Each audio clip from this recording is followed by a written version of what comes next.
What's good, everybody? It's your boy Tico on Blitz, back at it again with another video. And today we are going to be taking a look here at one of the vehicles that have received substantial amounts of changes prior to the previous couple updates, even before it got PBR graphics, and that is the IS-4.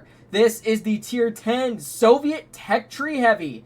And the changes that I'm talking about to the vehicle, it was in its prime before it got PBR graphics. And the reason why I'm talking about this vehicle was in its prime pretty much before it got PBR graphics, it was because its upper plate armor was buffed to a point to where the majority of standard ammo is going to have trouble cutting through that full upper infrastructure.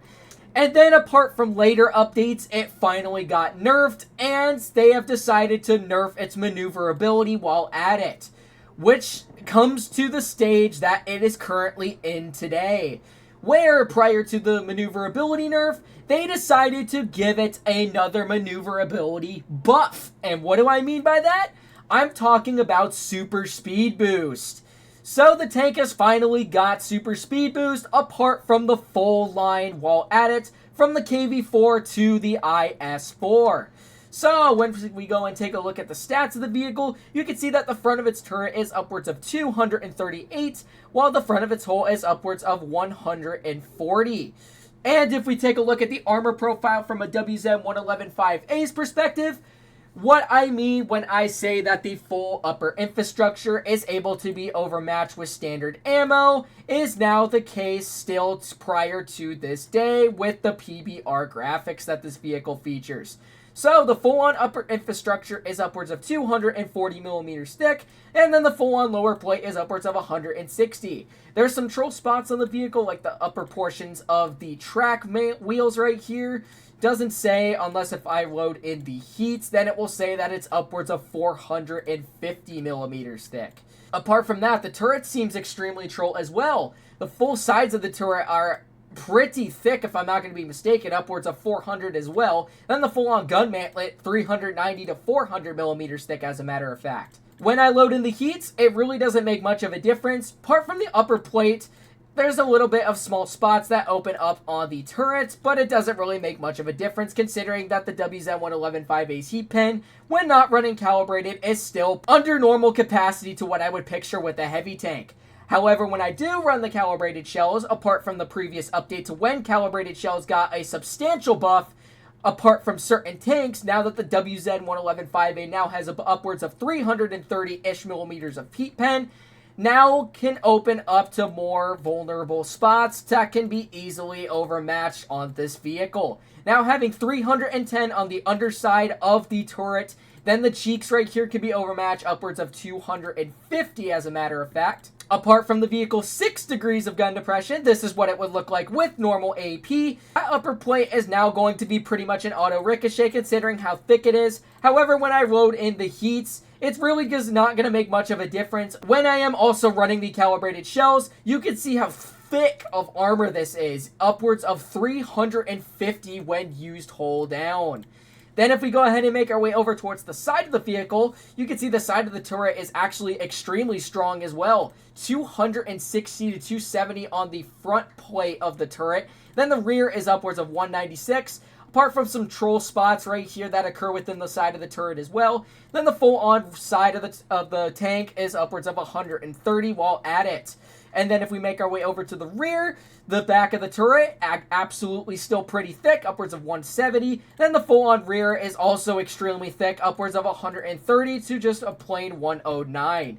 HE's not vulnerable at all and highly impossible, especially for a Russian-style heavy while at it. Some other changes that have occurred within the IS-4 is that apart from the previous update, it has also gotten another reload nerf, considering that when you're running the gun rammer mechanic, it brings the reload time down to under 9 seconds, which is absolutely crazy. Even the DPM is crazy on this vehicle, 2,817. Apart from calibrated shells, on the other hand, where you get increased penetration, this vehicle has upwards of 373 millimeters of heat pen. That is insane. pretty much any super heavy is going to be vulnerable to those heat shells when you're facing an IS-4 for that matter.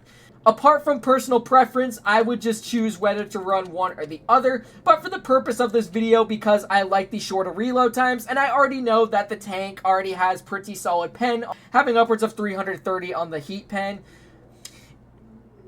I just really like to add the DPM factors to that. Or if you are one that wants to run calibrated shells, you're still going to have a 9.4 second reload time. That is actually really crazy for a vehicle like this.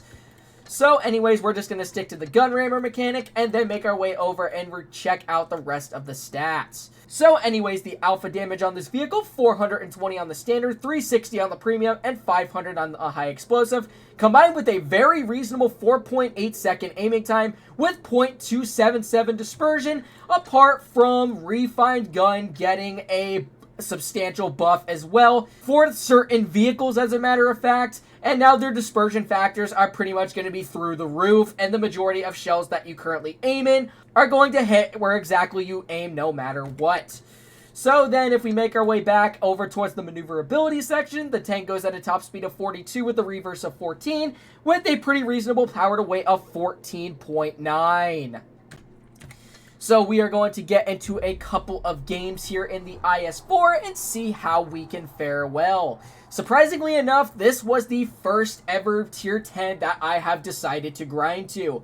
And I still absolutely love the vehicle to this day, considering how many changes it's gotten within the past previous updates. Still love it and always will. So anyways, here we are in our first battle, and let's see what they got in terms of heavies. They have an M4 MLE 54. And they have a T95E6 along with a 5A and a WZ113. All right. So what we are going to do, make our way towards the left side right over here and see what ends up poking over towards this side of the map. So I don't want to use that super speed boost mechanic just yet. So anyways, oh, the Rhino is getting absolutely badonkered on. I don't know why he decided to make that play right there and go right down there.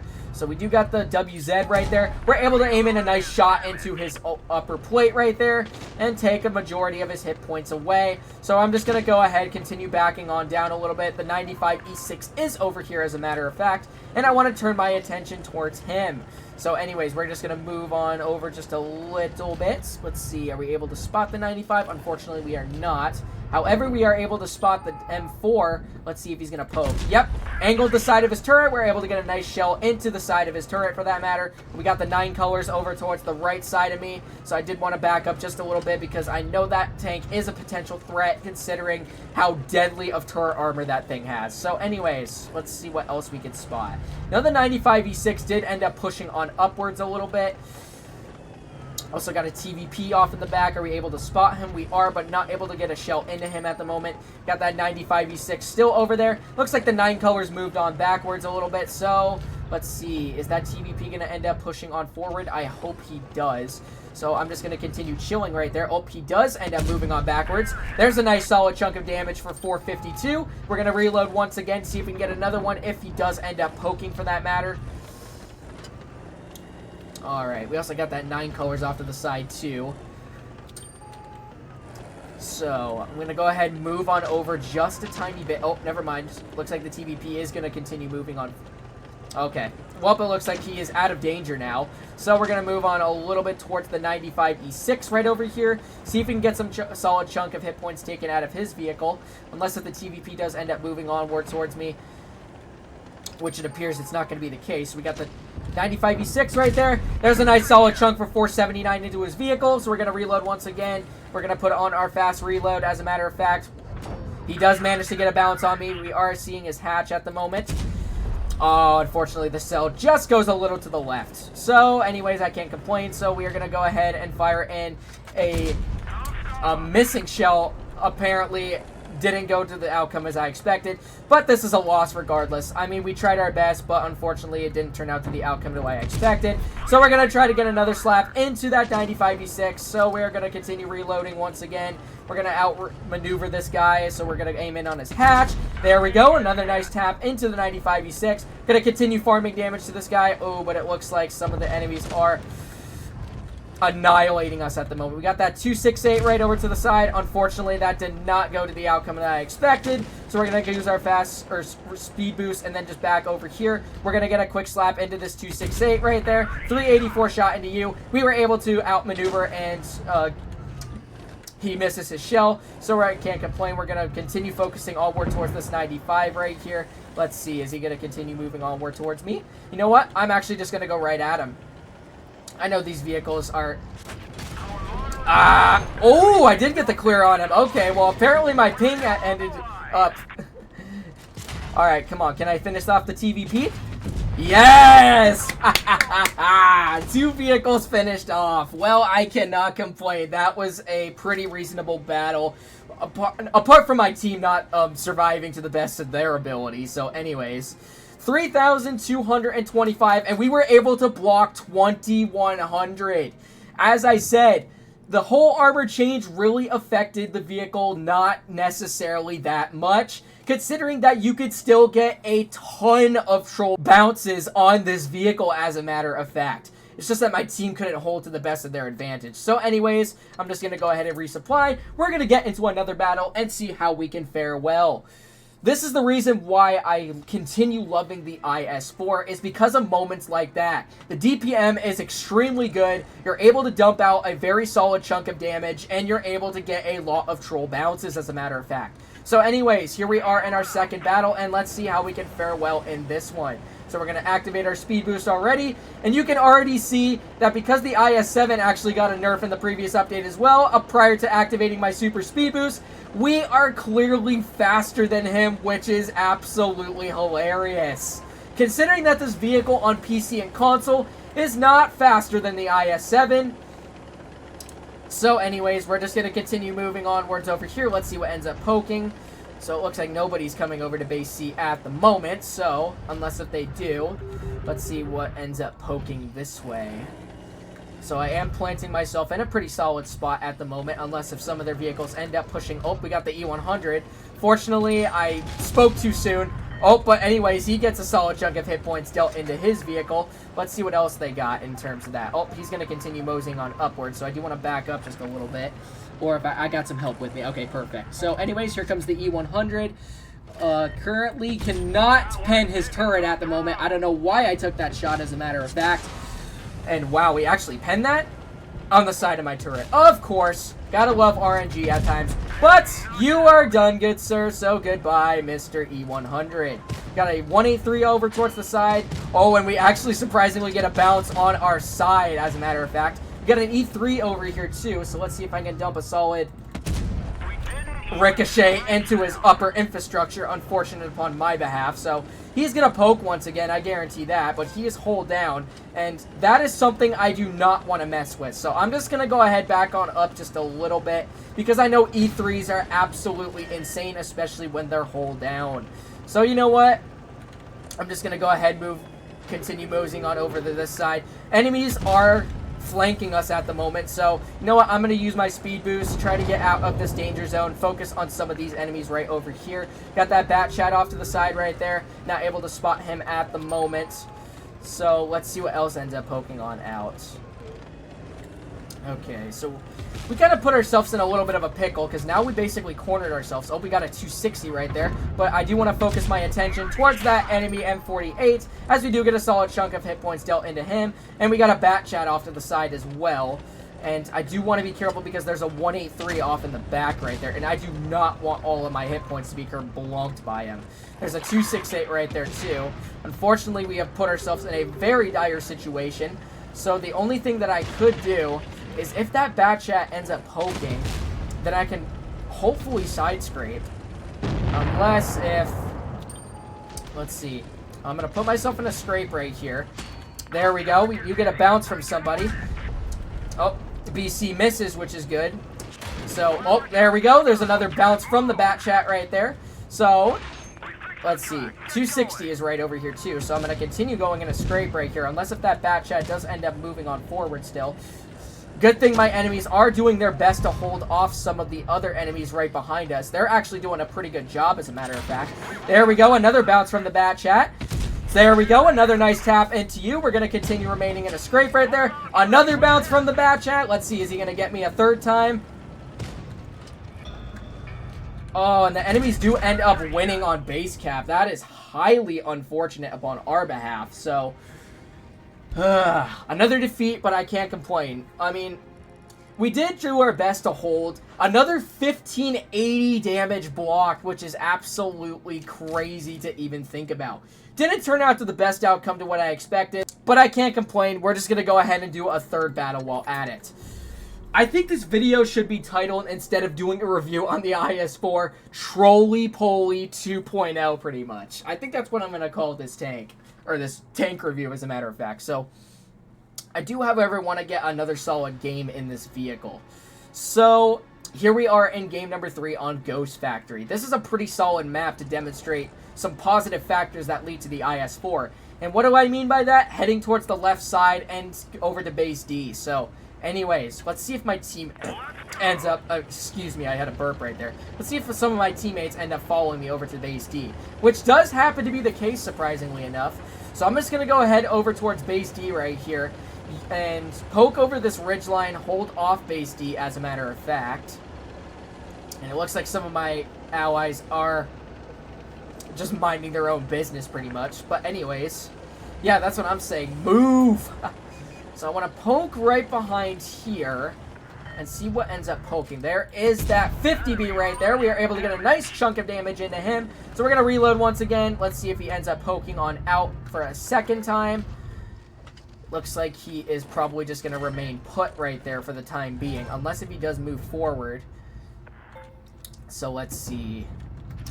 Oh, we got a 140 over there too. He is probably going to attack the hill right there. Oh, we got my 140 with me, which is good. So I'm going to continue moving on forward. Let's go, Brody. Oh, we got the 50B, and it looks like that we have two other guys right here. Another IS-4, and oh, looks like the majority of their enemies are over on this side of the map. So I'm hoping some of my teammates end up helping us if they can. Yeah, let's bail on out, bro. All right, there's the 50B right there. There's a nice chunk of damage for 448, so we're going to reload once again. 3, 2, 1. I'm going to continue focusing on this enemy 50B. There's another nice tap into you, 436. Ooh, and I might be in a pickle here if I'm not going to be mistaken. So, there's the Hori right there. We're going to aim it on him. He gets a bounce on me. Unfortunately, that shell missed. Oh, good. They do get the clear on the enemy 50B for that matter. So we're going to reload once again. We're going to get another nice tap into the Hori right there. And he does get another bounce into us. So there we go. Oh, there's the enemy IS-4 right there. Angling the best that I can up towards him. So we are able to get a nice bounce on him. Unfortunately, he does end up penning me. The IS-4 does. So, you know what? I'm going to turn my attention over to you because you're a little bit of a pest at the moment. So, you are facing your side right there. There's another nice tap into you for 376. So, let's see. Are you going to get a bounce on me? Unfortunately, you don't, as you are running or firing heat shells. Here comes the 140. That is a very unfortunate bounce upon my behalf. So, you know what? I'm going to continue moving on back. I know that Hori is not eyeballing me at the moment. There's another nice tap into that object, 140. Ooh, and I'm putting myself in a pickle right here. Okay, so we're going to continue moving on back. Do get a bounce, which is good. It looks like the IS-4 is not going to bounce me. Oh, he does bounce me, actually. So I'm sitting at 440 health. So anyways, we're going to get... Oh, my goodness. Oh, boy. This does not look good upon my behalf. I made a dire mistake because I had no idea that I was actually going over that ridgeline and putting myself in the open to where I lost the majority of my hit points. So, well, anyways, let's see how I can fare well apart from that. Oh, there's the IS-4. Oh, he bounces me too. Okay, that's good. So we're going to put on my fast reload and see if I can get another tap into the IS-4 right there. He is angling the side of his turret at the moment. Oh, no, he backs up at the last second. Unfortunate. All right, he is poking on out once again, it looks like. So can I get... Oh, bro, there's no way. Are we actually going to throw this? This is going to be crazy. All right, anyways, here's the IS-4. There we go. We do get a clear into him, which is good. That's exactly the outcome that we needed. Okay, so anyways. So we got some of their enemies over here. And we do have their Hori over towards the right. We are probably going to win this on base cap. So we got that Hori right there. I probably want to see if I can get a finishing shell into him. Oh, he is moving, unfortunate. So anyways, we're going to continue moving on forward then. Oh, unfortunately, we could not get enough damage, but I can't complain. That is a very solid victory. Let's see how much damage we blocked this game, because we got 2 bounces from the Hori, and we got a couple more bounces from some of the other enemies, too. Oh, 2490 blocked. Oh my goodness. That is absolutely crazy. Oh, 2,780 damage while at it, and we put up some pretty solid stat. So I can't complain. The IS-4 pretty much did its job for the most part, apart from me whiffing a lot of shells. But like I said before, guys, you can expect to get a lot of troll bounces on this vehicle. The whole armor nerf really just made no difference to the vehicle, as it is still an extremely troll opponent to face on the battlefield nowadays. Combined with a very deadly gun with deadly amounts of DPM, even a very solid reload time. So all I gotta say about the IS-4, the changes to the vehicle made absolutely zero difference to the vehicle, and like I said before, absolutely still adore and love this vehicle to this day. Hopefully you guys did end up enjoying today's video on the other hand, and if you did, make sure to like, comment, and subscribe to my channel, and make sure to turn on those bell notifications while at it so you don't miss out on any new videos, and I hope to see you guys in the next one. Peace out, y'all.